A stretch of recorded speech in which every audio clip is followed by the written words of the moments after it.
Film diawali dengan memperlihatkan seorang polisi bernama Tom Brand. Diketahui kalau ia adalah seorang polisi yang kelakuannya agak sedikit koboi alias pembangkang.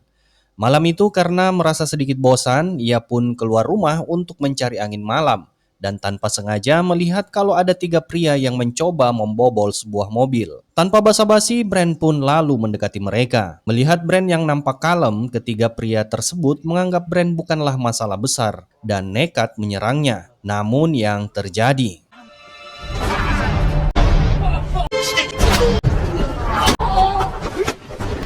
ternyata hanya butuh beberapa detik saja ketiga pria tersebut dilumpuhkan dengan mudah oleh Brand. Lalu Brand pun memperingati mereka agar lain kali mereka bisa mengenali mana pria boti dan mana pria sejati.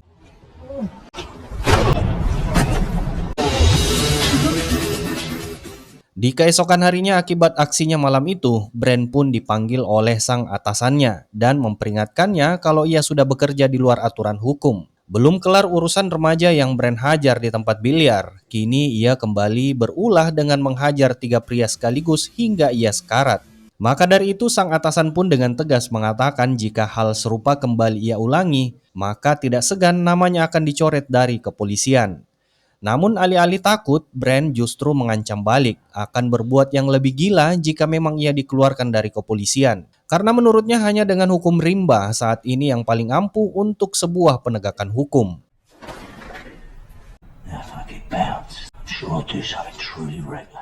Kemudian begitu keluar dari ruangan si atasan, Brand bertemu dengan salah satu rekannya yang bernama Kopral Elizabeth Falls, teman satu angkatan yang dulu sempat tersendat selama pelatihan polisi. Melihat Alice yang kurang sehat, ia mengatakan bahwa kegagalan itu hal yang wajar dan ia sudah melakukan yang terbaik.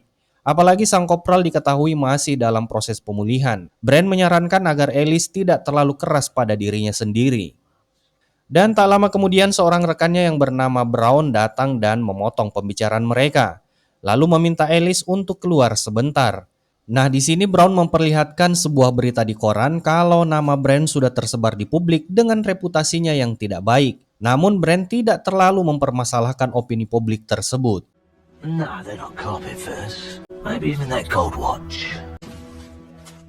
Tak lama setelah itu, tiba-tiba Brand mendapatkan kabar dari sahabatnya yang bernama Inspektur Robert kalau istri sahabatnya itu telah meninggal. Untuk itu, Brand pun segera datang ke rumah duka untuk menyampaikan bela sungkawa dan menemani Robert hingga prosesi pemakaman selesai.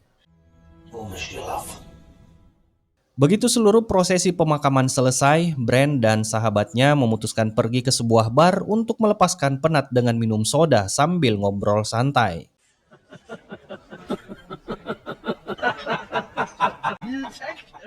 Adegan lalu berpindah di sebuah lokasi dengan memperlihatkan seorang polisi yang berjaga malam itu. Tiba-tiba ia didatangi oleh seorang pria misterius dengan setelan jaket hoodie-nya. Langsung menembak sang petugas tersebut hingga tewas, lalu segera kabur dari sana.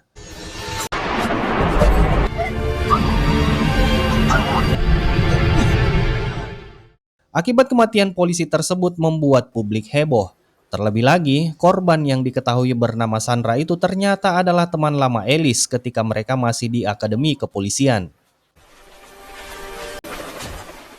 Sementara Brand yang juga sudah mengetahui kejadian dan merasa ada yang janggal dengan kasus tersebut, sontak langsung bergerak untuk melakukan investigasinya. Neil Brand, right? What makes you think you're a legend? Beat rated to a pulp. Keesokan harinya seorang perwira baru bernama Porter Nas tiba di kantor kepolisian. Baru saja memulai tugas, ia sudah menjadi bahan gunjingan karena kabar miring tentang ketertarikannya pada sesama jenis alias guys sejati. Saat rapat berlangsung, kepala kepolisian memperkenalkan Nas sebagai inspektur yang akan menggantikan Robert sementara waktu. Karena diketahui kalau Robert saat ini telah mengajukan cuti untuk beberapa bulan.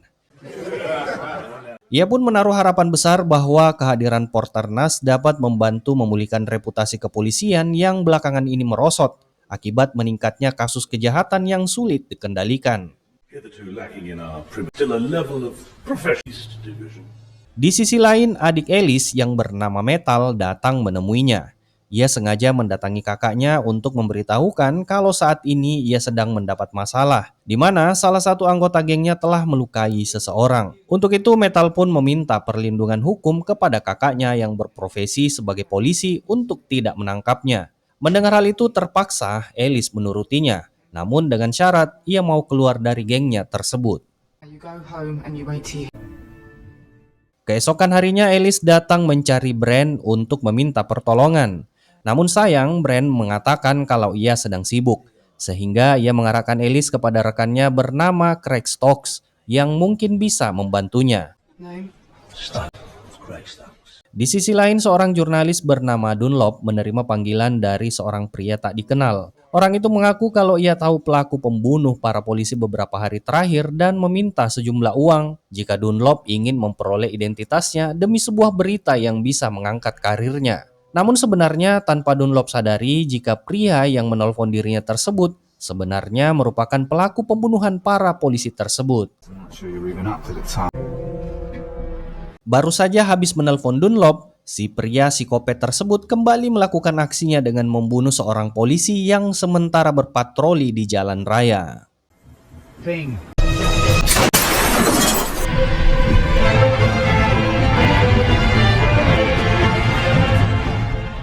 Pada saat yang sama, Porter mencoba mengajak Brand berbicara tentang reputasi buruk yang selama ini melekat padanya. Ia berharap Brand bisa lebih terbuka dan mulai memperbaiki sikapnya.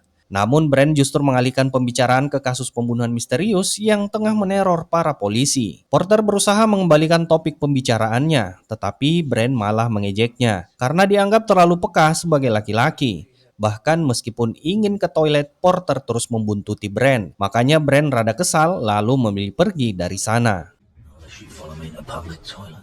Keduanya akhirnya berusaha memecahkan kasus itu dengan caranya masing-masing. Di mana Brand mendatangi seorang yang bernama Ratnor yang kabarnya mengetahui siapa pelaku pembunuhan para polisi. Namun sebelum memberi informasi, Ratnor meminta bayaran karena merasa apa yang ia ketahui sangat berharga.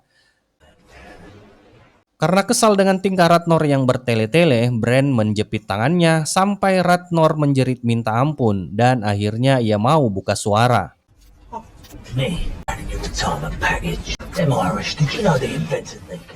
Ia mengatakan bahwa orang bernama Jim memiliki seorang bos yang begitu brutal. Bahkan dulu ia pernah membakar seekor anjing dan menguploadnya ke YouTube. Di sisi lain, Ratnor yakin Jim memiliki informasi penting akan pembunuhan tersebut. Mendengar hal itu, Brand langsung bergegas menuju lokasi Jim berada.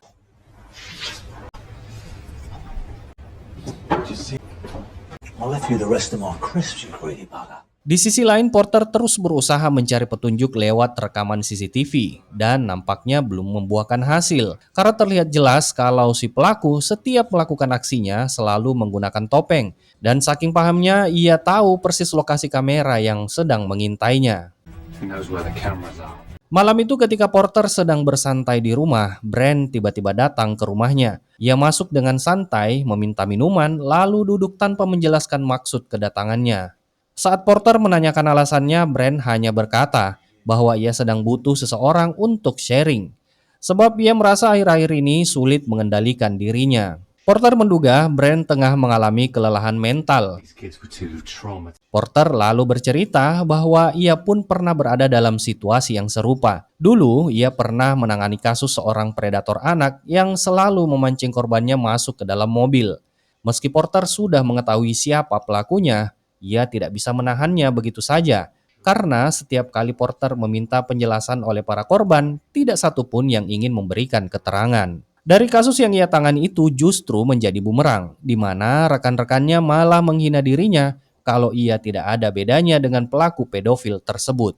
Salah satu rekannya malah melempari Porter dengan sebuah cairan yang menjijikan di loker miliknya. Hingga suatu malam karena sudah kesal, Porter akhirnya mendatangi si pedofil tersebut, lalu menghajarnya tanpa ampun.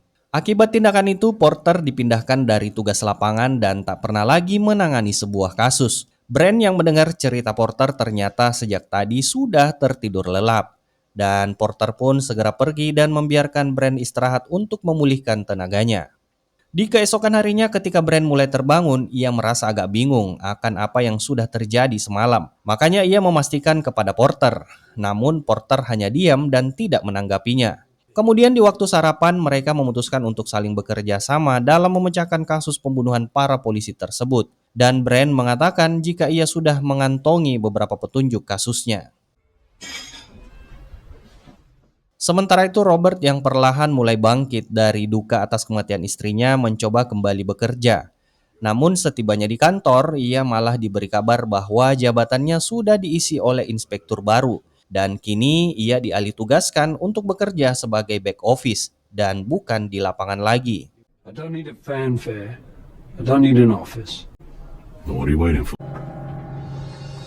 Berhubung Brand dan Porter sudah memiliki izin menjalankan tugas, tanpa membuang waktu mereka pun langsung bergerak ke apartemen milik Barry Weiss. Dan begitu tiba di sana, mereka langsung menggeledah seluruh ruangan. Yang justru Barry dengan senang hati ikut membantu mereka mencari barang bukti. Namun tetap saja mereka tidak menemukan apapun. Couple of coppers. If we'd met, I'm sure I'd remember. Selanjutnya mereka menanyakan seputar pembakaran anjing yang ia lakukan pada sebuah kanal YouTube. Barry pun hanya tertawa dan mengakui kalau memang ia adalah pemilik akun tersebut. Namun di sisi lain Barry menegaskan kalau dirinya memang terobsesi pada hewan itu. Nah disinilah inti pembicaraannya, di mana Porter kembali menyinggung tentang kasus pembunuhan para polisi sebelumnya. Di saat obrolan itu terjadi, Brand juga tiba-tiba menyadari satu hal, kalau ternyata orang yang dulu ia hajar di sebuah tempat biliar tak lain ia adalah Barry ini. Makanya Brand meminta Porter untuk terus mengawasi gerak-geriknya. Welcome to the liberal southeast. Had a run-in with him about a year ago. Yeah? You just wait and see.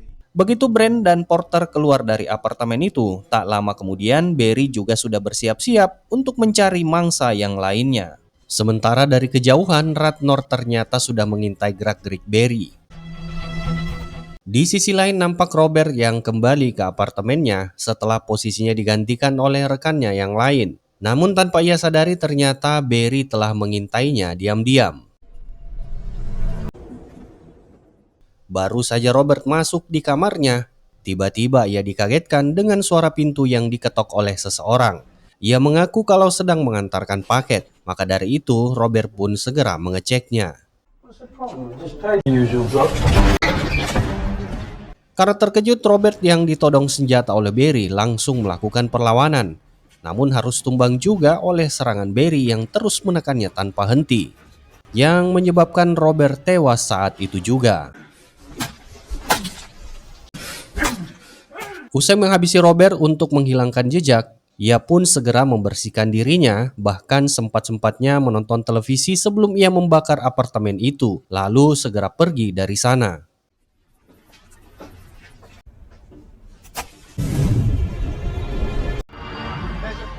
Begitu tiba di area parkir, barang bukti yang Barry bawa lalu ia sembunyikan pada sebuah bagasi mobil yang terbengkalai, lalu kembali pergi dari sana. Namun di sisi lain, Barry tidak menyadari kalau Ratnor hingga kini masih terus membuntutinya. Begitu situasi sudah aman, Ratnor pun segera memeriksa barang yang disimpan Barry pada bagasi mobil tersebut. Bang, bang. Di tempat lain, Barry yang setelah aksinya itu lalu menghubungi Dunlop untuk menginformasikan kalau ia adalah pelaku utama pembunuhan berantai para polisi tersebut. Sehingga dengan aksinya itu, ia menyampaikan kalau ia dikenal sebagai Blitz, sang psikopat menjengkelkan. Tak lama setelah telepon ditutup, Dunlop kembali mendapatkan panggilan dari Ratnor yang juga menginformasikan jika ia mengenali identitas asli dari si pembunuh tersebut. Namun sebelum ia memberitahukan identitas si pelaku, Ratnor meminta uang tebusan sebesar 50.000 pound sterling kepada Dunlop. 50k in cash. Sementara itu, Porter dan Brand yang berada di TKP mencoba menelusuri apakah ada barang bukti dari Robert yang tertinggal. Tetapi sayangnya sidik jari tidak bisa ditemukan, karena apartemen Robert habis terbakar. Yeah, looks like it. Meski begitu, Brand teringat pada satu lokasi yang sering Robert datangi, yaitu sebuah tempat gym. Ia kemudian meminta data lengkap seluruh anggota gym di sana. Dan dari daftar itu hanya satu nama yang tampak mencurigakan, yaitu Barry psikopat menjengkelkan. More times than you've had WPCs. Petty stuff, though. What do you think? Scene lalu berpindah pada Alice yang terlihat menemui Craig Stokes, seorang detektif yang disebut Brand sebelumnya. Tujuan Alice di sana sebenarnya adalah untuk meminta keringanan hukuman atas kasus yang menjerat adiknya Metal. Stokes pun menyanggupinya, namun dengan syarat Alice mau berkencan dengannya malam nanti. Meet me for a drink tonight. Sementara itu Dunlop akhirnya setuju melakukan transaksi dengan Ratnor. Ketika mereka bertemu, Ratnor memperlihatkan barang bukti yang ia temukan di mobil rusak dan meminta Dunlop memeriksa uang yang ia bawa. Saat keduanya menjauh sejenak untuk menghitung uang tersebut, Barry tiba-tiba muncul dan mengambil kembali barang bukti itu. Setelahnya, Ratnor pergi ke toilet untuk menghitung uangnya, sementara Dunlop menunggunya di kafe. Tak lama kemudian, Barry menyusul Ratnor ke toilet yang saat itu menghitung uangnya, lalu menanyakan dari mana ia mengetahui namanya. Ratnor mengatakan bahwa ia mendapat informasi itu dari seorang bernama Jim. Mendengar hal itu, Barry pun murka lalu menyeretnya masuk ke toilet untuk dihabisi dengan brutal.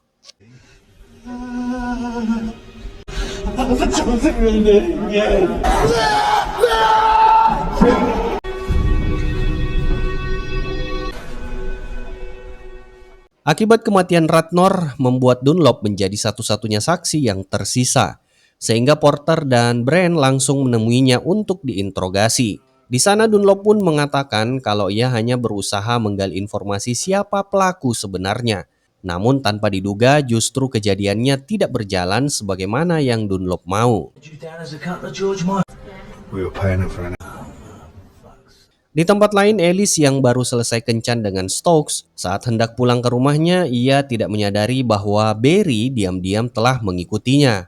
Sesampainya di rumah dan saat akan masuk ke dalam, Barry pun muncul di hadapannya dan sontak langsung menyerangnya.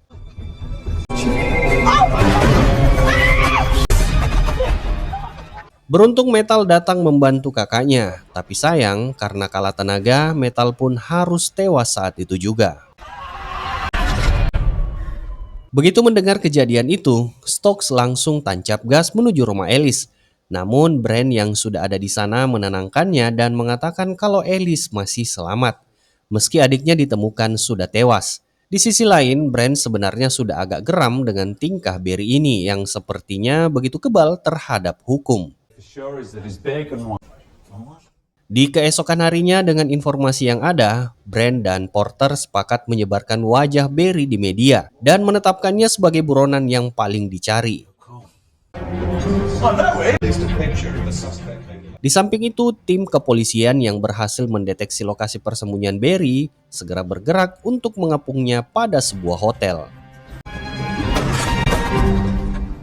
Karena tak ingin tertangkap, Barry pun segera kabur dari sana, yang diketahui menuju sebuah stasiun kereta.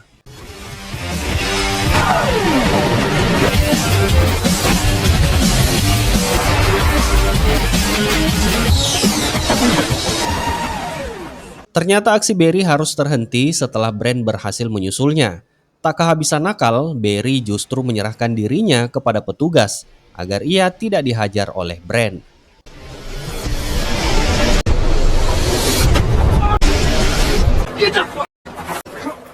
Begitu di kantor dan akan diinterogasi, justru Barry terlihat begitu tenang, bahkan masih sempat meminta sandwich pada petugas serta seorang pengacara. Porter yang berada di sana melihat Barry begitu licik namun teliti, di mana ia sudah memikirkan strategi menghilangkan bukti setelah melakukan aksinya, termasuk membakar apartemen Robert, sehingga kepolisian agak kesulitan untuk menjebloskannya ke penjara. Tidak lama kemudian Brand masuk ke ruang interogasi sendirian dan mencoba menekan Barry agar mau mengaku. Brand mengatakan jika sebaiknya ia masuk saja dalam penjara, sebab jika ia keluar saat ini bisa dipastikan nyawanya tidak akan tertolong sebab Brand sendiri yang akan mencabutnya. Alih-alih merasa takut, Barry justru mengatakan apa begitu penting nyawa rekan-rekanmu itu untukmu. Lalu Brand hanya menjawab bahwa kejadian perkelahian mereka di bar dulu sudah tidak penting lagi baginya. Yang berarti Barry hanyalah anak kemarin sore yang baru mencoba nakal. Mendengar itu, Barry menjadi sangat marah.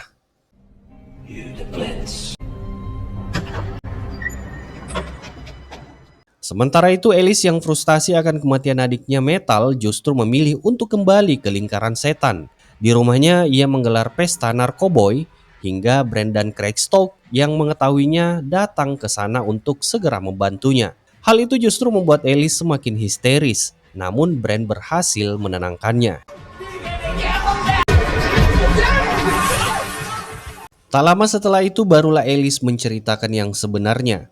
Meskipun Metal bukanlah adik kandungnya, namun ia adalah orang yang satu-satunya peduli dengan dirinya sewaktu masa rehabilitasi. Seiring berjalannya waktu, Metal pun sudah ia anggap sebagai adiknya sendiri. Namun begitu ia tewas, hal itu benar-benar membuatnya merasa kehilangan. Makanya ia meminta Brand untuk berjanji agar Barry segera bisa ditangkap dan juga bisa membalaskan dendamnya itu. Beberapa hari setelahnya, Barry ternyata benar berhasil ditangkap atas dugaan kasus pembunuhan yang direncanakan pada para polisi. Namun siapa sangka hal itu tidak bertahan lama, sebab pengacaranya berhasil memenangkan kasus Barry dan membuktikan kalau semua tuduhan tersebut tidak begitu kuat. Hingga pada akhirnya Barry pun divonis bebas dan ia bisa tersenyum dengan lega.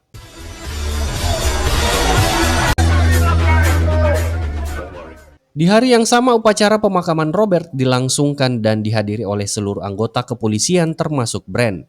Diam-diam ternyata psikopat menjengkelkan itu juga ada di sana dan menyamar sebagai polisi dengan tujuan menghabisi nyawa Brand. Brand yang sudah mengetahui begitu upacara selesai dengan tenang meninggalkan lokasi sekedar untuk memancing Barry mengikutinya.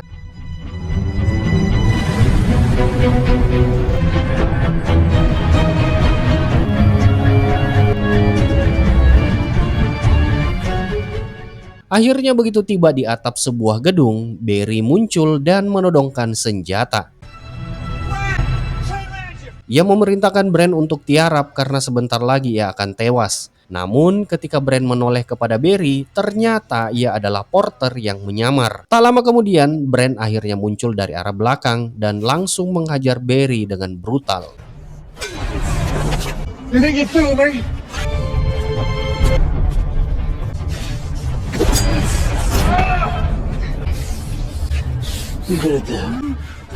Meskipun Barry sudah babak belur, masih juga sempat-sempatnya tersenyum dan berkata kalau Brand tidak akan mampu menangkapnya karena bukti yang ia miliki tidak ada. Namun tanpa banyak bicara, hanya satu tarikan pelatuk, Brand pun mengakhiri hidup psikopat tersebut tepat di kepalanya dan tewas seketika.